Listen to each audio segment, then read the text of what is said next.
উচ্চ আদালতের নির্দেশে ইতিমধ্যে স্থগিত হয়ে গেছে বেসরকারি অফডকগুলোর ট্যারিফ বাড়ানোর সমস্ত পরিকল্পনা।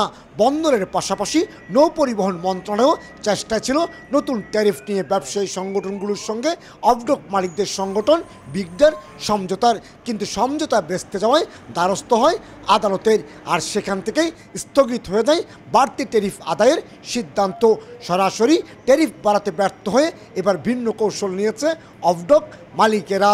বেসরকারি অফডকগুলো রপ্তানি পণ্য এবং পণ্যবাহী কন্টেনার এবং খালি কন্টেনার হ্যান্ডলিংয়ের ক্ষেত্রে তাদের যে খরচ, সেই খরচ তাদের রেভিনিউ থেকে পোষাতে পারছে না। এ কারণে ডিপোগুলো ডিসেম্বর মাসের 11 তারিখ 6টা থেকে সকল ধরনের রপ্তানি পণ্য এবং খালি কন্টেনার হ্যান্ডলিং কার্যক্রম স্থগিত রাখার সিদ্ধান্ত নিয়েছে। কারণ ট্যারিফ বাড়ানোর ক্ষেত্রেও হাইকোর্ট বা উচ্চ আদালতের একটি আদেশ বলবৎ আছে, যে কারণে ট্যারিফ বাড়ানো সম্ভবপর হচ্ছে না। আবার খরচ বেশি দিয়ে এই কার্যক্রম চালিয়ে যাওয়াও ডিপোগুলোর পক্ষে সম্ভবপর হচ্ছে না। Container stuffing, ground rate, lift on, lift of, documentation এবং বন্দর থেকে অফডকগামী যানবাহনের পরিবহন চার্জ সর্বনিম্ন 300 থেকে সর্বোচ্চ 6000 টাকা পর্যন্ত বাড়ানোর সিদ্ধান্ত জানিয়ে দিয়েছিল বিগডা। এবার রপ্তানি পণ্য ও কন্টেনার না পাঠাতে মৌখিক নির্দেশনা পাওয়ার পর অনেকটা সংকটে পড়েছে মেইনলাইন শিপিং অপারেটররা। অফডকগুলো একটা ভাইটাল একটা রোল প্লে করে শিপিংয়ের ক্ষেত্রে, তো তাদের অ্যাক্টিভিটিগুলো যদি ফ্রিজ হয়ে যায়, ডেফিনেটলি আমাদের পুরো অর্থনীতি, পুরো বন্দরের কার্যক্রম সব কিছুই কিন্তু ক্ষতিগ্রস্ত হবে। প্রত্যেকটা লাইনগুলোর সাথে যেভাবে ওনাদের এগ্রিমেন্টটা ইন্ডিভিজুয়ালি আছে, ওনারা চাইলে ইন্ডিভিজুয়ালি কথাবার্তা বলে এটার একটা সমাধান ওনারা করতে পারতেন, সেই জিনিসটা ওনারা করেন নাই, যার ফলে এই বিষয়টা কিন্তু আদালত পর্যন্ত গড়িয়েছে। মূলত বন্দরের উপর চাপ কমাতে 1996 সাল থেকে যাত্রা শুরু হয়েছিল বেসরকারি অফডকের। প্রথম পর্যায়ে খালি কন্টেনার, দ্বিতীয় পর্যায়ে রফতানি এবং সবশেষ 7 দফায় 65 ধরনের পণ্য ডেলিভারি দেওয়ার অনুমতিও পেয়েছে তারা।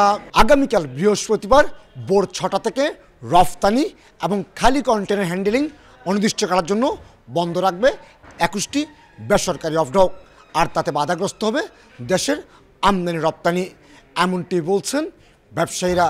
তারা চান এর ট্যারিফ জটিলতার সহজ সমাধান। বিদেশে পণ্য রপ্তানির আগে জাহাজীকরণ সম্পন্ন হয় অফডকগুলোতে। এসব রপ্তানি পণ্যের সিংহভাগেই তৈরি পোশাক। এক্ষেত্রে অফডকগুলোর এই অঘোষিত ধর্মঘটের কারণে দেশের গার্মেন্টস খাত বিপর্যয়ের মুখে পড়ার শঙ্কা বিজিএমইএর। শুধুমাত্র গার্মেন্টস পণ্য নিয়েই প্রতিদিন 3500 ট্রাক কাভার্ড ভ্যান আসে বেসরকারি অফডকে। যদি স্ট্রাইকে যায়, তাহলে আপনি বুঝতেছেন এটা একটা ডিজাস্টার হবে। কারণ এই ডিসেম্বর মাসে কিন্তু আপনার সর্বোচ্চ শিপমেন্টগুলি আমাদের যেয়ে থাকে, এবং এই মাসে যদি খালি একদিনের যদি ধর্মঘট হয়, আপনার বিশাল একটা ব্যাকলগ হয়ে যাবে। ঢাকা চিরং রোডই বন্ধ হয়ে যাবে আমার মনে হয়। কারণ আপনার এইটার কারণে আপনার শিপমেন্ট সব হোল্ড হয়ে যাবে। একদিনের যে ব্যাকলগ, এটা টানতে 10 দিনে শেষ করা যাবে না। সো আমি চাচ্ছি একটা দ্রুত সমাধান, সরকারের সাথে ওদের সাথে বসে কীভাবে করে এটা সমাধান করা যায়। আমার ইমিডিয়েট সমাধানটা খুবই দরকার। প্রতিদিন 900 আমদানি কন্টেনার ছাড়াও 2700 রপ্তানি এবং 1200 খালি কন্টেনার হ্যান্ডেলিং করছে 21টি বেসরকারি অফডক। 2024-25 অর্থ বছরে 7,77,000 রপ্তানি এবং 2,65,000 আমদানি কন্টেনার হ্যান্ডেলিং হয়েছে বেসরকারি অফডকগুলোতে। ব্যবসায়ীদের অভিযোগ, আলোচনার মাধ্যমে সমস্যার সমাধান না করে চাপ সৃষ্টির মাধ্যমে বাড়তি ট্যারিফ আদায়ের চেষ্টা করছে 21টি অফডক। মৌখিকভাবে আমাদেরকে বলা হচ্ছে যে 11 তারিখ থেকে তারা পণ্যগুলো নেবেন না। তাহলে এটা এক ধরনের তো চাপ, অবশ্যই চাপ, এবং এক ধরনের চাপ শুধু না, এটাকে এক ধরনের আমাদের জিম্মি করার অবস্থার মধ্যে আমরা পড়ে যাচ্ছি। আমরা কিন্তু বারবার বলছি আদালতে যে মামলা হয়েছে, স্থগিত হয়েছে, এটি শেষ কথা নয়।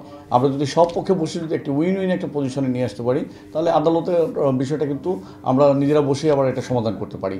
যে আদালতকে যদি আমরা কেসটা উড্ড করে নিয়ে যাই, উইন উইন একটা যদি আমাদের এগ্রিমেন্ট হয়ে যায়, তাহলে কিন্তু আমরা সেই পথে হাঁটছি না। তো আমরা কিন্তু বিগডা থেকে সেই সহযোগিতাটা কিন্তু আশা করছি। সবশেষ 2021 সালে তেলের মূল্য বেড়ে যাওয়ার অজুহাতে 23% হারে ট্যারিফ বাড়িয়েছিল বিগডা। আর এবার ডলারের বিপরীতে টাকার মূল্য সমন্বয়ের দাবি করে প্রকারভেদে 30 থেকে 63% ট্যারিফ বাড়ানোর সিদ্ধান্ত নেওয়া হয়েছিল। কমল দে, সময় সংবাদ, চট্টগ্রাম।